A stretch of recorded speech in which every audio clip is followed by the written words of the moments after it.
Hello viewers, দেখুন দুটো মুরগি নিয়েছি।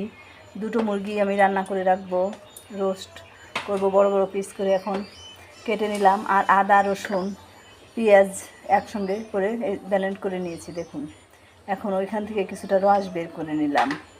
রসটা দিয়ে কিন্তু আমি মুরগিটাকে ম্যারিনেট করে রাখবো। দেখুন রসটা সেকে দিয়েছি, আদা রসুন পেঁয়াজের রস, আর দিব লবণ। লবণ দিয়ে ভালো করে অনেক সময় প্রায় আধা ঘন্টার মতো আমি মেখে রেখেছি। এতে করে এভাবে মেখে রাখলে যে কতটা মজার হয় আপনারা একবার খেয়ে দেখতে পারেন। পুরো মশলাটা কিন্তু ভিতরে ঢুকে যাবে। এরপরে ফ্রাই প্যানে আমি সরিষার তেল গরম করে মাংসগুলো এপিট উপিট করে লাল করে ভেজে নেব। দেখুন, আর মাংসটা রান্নার জন্য আমি পেঁয়াজ নিয়েছি। পেঁয়াজটা পাটায় নিয়ে নিলাম, বেরেস্তা করে পাটায় দিয়ে বেটে নেব।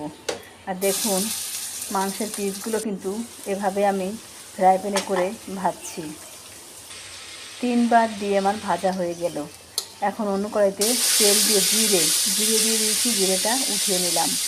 জিরেটা আমি বেটে দেবো, আর দিয়ে দিলাম আগে যে মশলা বেটে রেখেছিলাম, পেঁয়াজ রসুন আদা একই সঙ্গে, আর দিলাম জিরে শুকনো মরিচ। মশলাটা অনেকটা সময় আমি এভাবে জল দিয়ে একটু কষিয়ে নেব। দেখুন, আর মাংসটা তারপরে আমি মশলাটা কষানোর পরে ভাজা মাংসগুলো দিয়ে দিলাম। এখন মাংসটাকে আর একটু সময় ওই মশলার সঙ্গে অল্প সময় কষাবো, কারণ মাংসটা তো আমার ভাজা হয়ে গেছে। তারপরে দিয়ে দিয়েছি জল, কিছুটা জল দিয়ে মাংসতে আমি কিন্তু কোনো ভাজি করার সময় হলুদ দেইনি, তাই কালারটা এমন হয়েছে। আর এখন দেখুন ওই যে মশলাটা জিরে আর পেঁয়াজ বেটেছিলাম, সেই মশলাটাকে ওইখান থেকে ঝোল দিয়ে দেব, আর ওইখানেই আমি আর দিব গরম মশলার গুঁড়া। এরপরে ওই যে ভাজা মশলাটা আর একটু ঝোল দিয়ে গুলে ওইখানেই কিন্তু নামিয়ে নেব এই মাংসটা। এভাবে আপনারা তো ব্রয়লার মুরগি অনেকভাবেই খেয়ে দেখেন, এভাবে একবার খেয়ে দেখতে পারেন।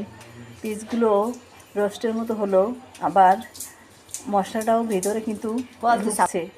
দেখুন কালারটাও কিন্তু ভালোই হয়েছে, একদম ভুনা মুরগির মাংস রান্না, অনেক টেস্টির। এভাবে একবার খেলেই বুঝতে পারবেন যে কতটা টেস্ট হয়েছে।